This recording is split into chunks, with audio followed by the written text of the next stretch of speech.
time I discovered my life was in a cycle. And in 2012, the Holy Ghost advised me.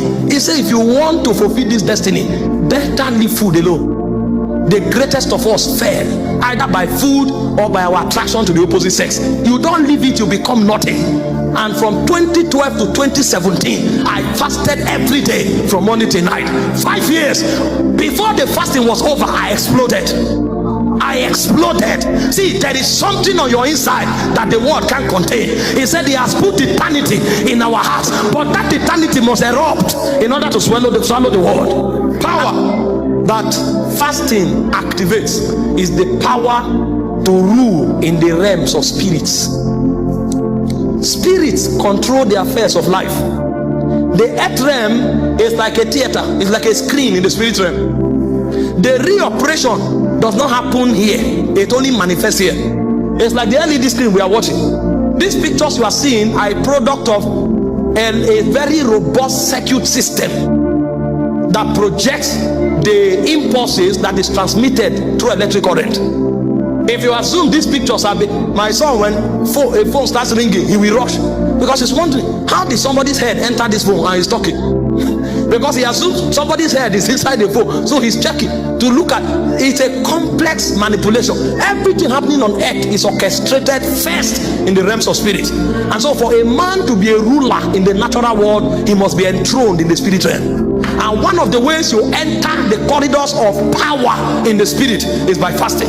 Jesus called his disciples in Luke chapter 10, and he told them, go cast out demons. And they went on the strength of his word, and they cast out demons and returned, and they were celebrating. Even the devils were subject to us. And Jesus didn't say anything. On another occasion, Jesus went to pray, and the same disciples went to cast out demons, and the demons will not go. And in Matthew 17, they came to ask him, why didn't the demon go? And Jesus told them, this kind, there is a this kind. He said, this kind goeth not but by prayer and by fasting. There is a demon you will cast out because you have a revelation. There's another demon that want to find out if there is a consecration backing this your revelation. Because if there's no consecration backing this revelation, you are a talker. And one of the consecrations that demons call in the spirit to find ranking men is fasting and prayer. That's why when they went to Paul, when they went to the sons of Sceva to cast out devils, the guy looked at them and said, Jesus we know, and Paul we also know. Because in this corridor, it's not only Jesus that is known. A man who believes in Jesus and backs it up with consecration, his name also becomes a scepter in the spirit realm, because there is a power that God allocates to his servants. He called us to co-rule with him, but there are consecration that makes it happen. Even Jesus the Son of God walked in and out of the temple for 30 years. No demon saluted him. But the Bible said in Matthew chapter 4 verse 1, also in Luke 4:1, that he was driven to the wilderness to be tempted of the devil, and there he fasted and prayed for 40 days and 40 nights. In Luke 4:14, when Jesus was returning, he said, and he returned in the power of the spirit, and his fame went abroad, and immediately he entered the synagogue. Demons began to scream, why have you come here? The question is that the first day he came there? He has been going there for 30 years. What happened? Jesus needed to activate a power, and it took fasting to activate it. In fact, in Matthew 4:15, he said, the land of Zabulon, the land of Naphtali, by the way of the sea, beyond Jordan, Galilee of the Gentile. The people that sat in darkness have seen a great light. That death can continue in that family until somebody rises up, because God can be your boat, but you will sink. There are things you need to do to awaken the power of God that is on your inside, and one of the things you do to stir the power is by fasting. In Ephesians chapter 3 verse 20, it says God is able to do exceeding abundantly above all you can ask or think, according to the power that is at work on your inside. So if there's no power working on your inside, God will not be able to do. And the way you activate that power is to give yourself to prayer and fasting. Many Christians are wondering, God, where are you? He's on his throne because he's a king. His location has never been in doubt. He has been on the throne before time began, and he will be on the throne when time ends. But there is a protocol that is designed around the workings of the operations of his spirit and of his kingdom, and that protocol is fasting. Many can never give themselves to consecration. They are saying if it will happen, it will happen. That is one of the biggest deception of time. Nothing happens. Nothing happens. Things are made to happen. If you don't know how to make things happen, it will never happen. Power to rule among spirits. Power to rule among demons. Many don't know what happens in their spirit. They just leave their spirits porous and throw anything and everything there. The physical reflects the spiritual. Have you not seen young people with a lot of flesh, yet they are obese because they can't exercise their bodies? You find a guy so large he can't carry a bucket of water. So much flesh but no power. Put that guy in a gym, let him lift irons for 3 months. That flesh will be coupled, it will be recoupled, and that guy who was weak will suddenly come out and become a giant, a macho man. It's not about the flesh, it's about the exercise.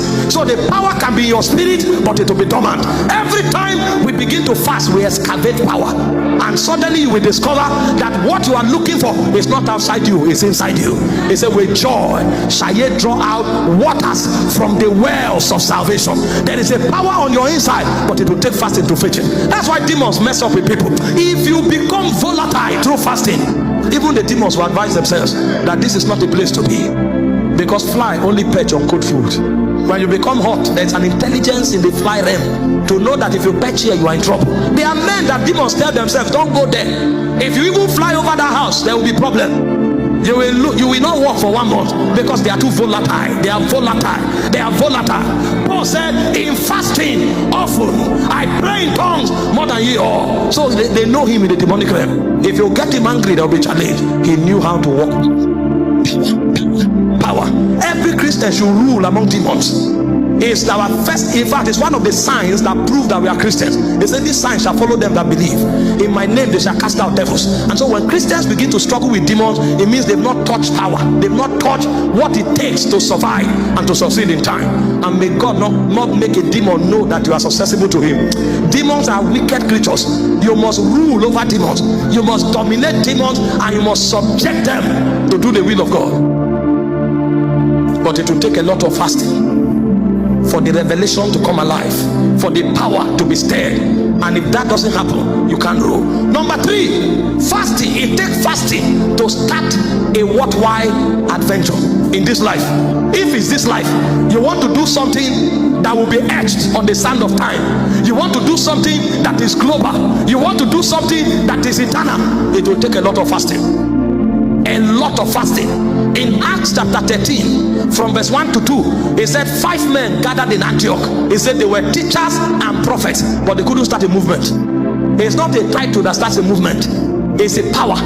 It takes a lot of power. He said they were there for 2 years, nothing happened until suddenly he said they fasted and ministered to the Lord, and the Holy Ghost said, separate unto me Paul and Barnabas for the work I have for them. That company will remain in your spirit, it will never manifest. That book will remain in your spirit, it will never be written. Any global and transgenerational venture you see in this life, there is a dialogue in the spirit that makes it happen. It has been there, it will be there, and it will never change. The Bible spoke about Moses. He had a burden to deliver Israel, but he couldn't. In fact, he thought it was about a strategy. He began with a strategy of killing the Egyptians. When the vengeance of Pharaoh rose up, nobody told him. He ran away for his life. He ran into the wilderness without anybody advising him. But the point came, the Bible said, and Moses went to Horeb, the mountains of God, and at the backside of that mountain he saw a spirit, and the spirit told him to go tell my Pharaoh, let my people go. Even though he met God, he knew that there's something he needed to do on earth in order to release that power. And the Bible said Moses in Exodus 24 verse 18 fasted for 40 days and 40 nights. 40 days and 40 nights. When Moses began to engage the altar of fasting, he literally became a god. Until date, Moses cannot be forgotten. Do you know that when Paul was talking about the laws of God, he called it the laws of Moses? Moses had been immortalized. You can never forget it. When Jesus was about to go to do his own assignment, he took the appearance of Moses and Elijah to tell him what he must do in Israel. How can a man become so much of an immortal? Because there are protocols on earth that, when observed, put the badge of